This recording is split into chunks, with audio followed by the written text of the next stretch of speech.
ఇన్ని రోజులు కొంత అండర్ గ్రౌండ్ లో ఉండాల్సి వచ్చింది. ఎందుకంటే మాకు కొంతమంది ఆడవాళ్ళు శత్రువులు తయారయ్యారు. వాళ్ళు నేను ఎక్కడ కనబడితే అక్కడ జీప్ పగల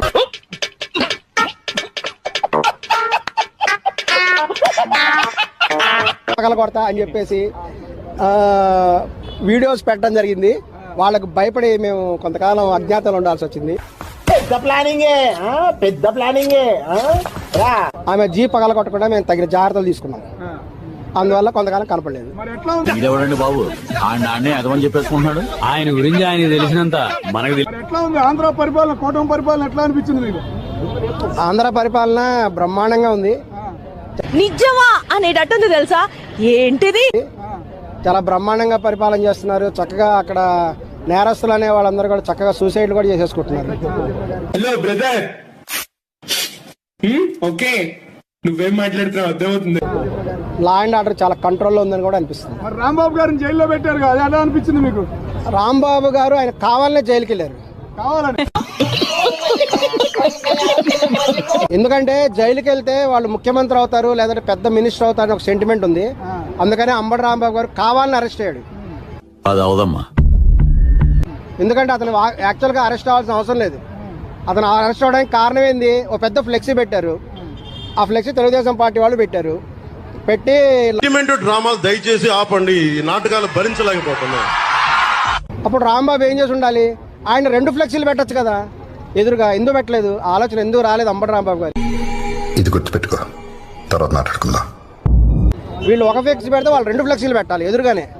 వీళ్ళందరూ తెలుగుదేశం పార్టీ నాయకులు కర్రలు పట్టుకొని నిలబడ్డారన్నారు. మరి వాళ్ళు కర్రలు పట్టుకొని నిలబడితే మీరు రాళ్లు పట్టుకొని నిలబడ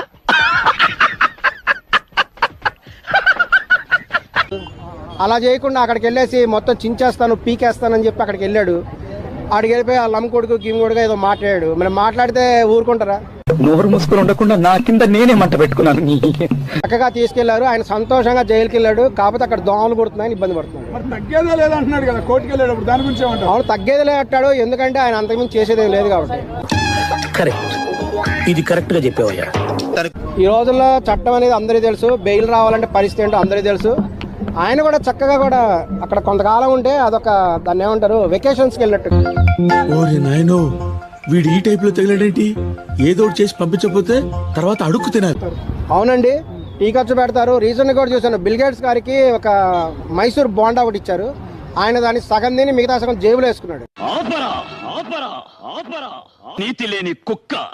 ఎందుకంటే దాన్ని ఆయన టెస్ట్లకు పంపిస్తాడు బహుశా.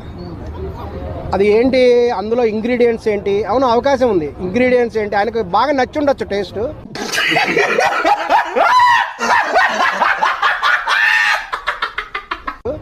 ఈ మైసూర్ బోండాలో లేదంటే పునుగుల్లో ఏమేం కలుపుతారు, వాటిలో ఇంగ్రీడియంట్స్ ఏంటి, ఇంత టేస్ట్కి ఎందుకున్నాయి, ఆయనకు చాలా బాగా నచ్చింది టేస్ట్. ఇవే తగ్గించుకుంటే మంచిది. ఆయనకు టేస్ట్ నచ్చితే అడిగి ఉండాల్సింది. అలా కాకుండా జేబులో వేసుకోవడం ఎందుకో, అది వీడియోలో అందరు చూసే ఉంటారు. సగం ముక్క తిని మిగతా సగం జేబులో వేసుకున్నాడు బిల్ గేట్స్. గుడి దగ్గర చెవులో పువ్వులు పెట్టుకుని చాలా మంది ఉంటారు, వాళ్ళకి చెప్పుగా వీడియోలో కనబడుతున్నాడు. ఈసారి అబ్జర్వేషన్ చేయండి, వీడియోస్ కూడా ఉన్నాయి, దాని మీద వచ్చినాయి. ఆయన జేబులో వేసుకుని వెళ్ళిపోయాడు.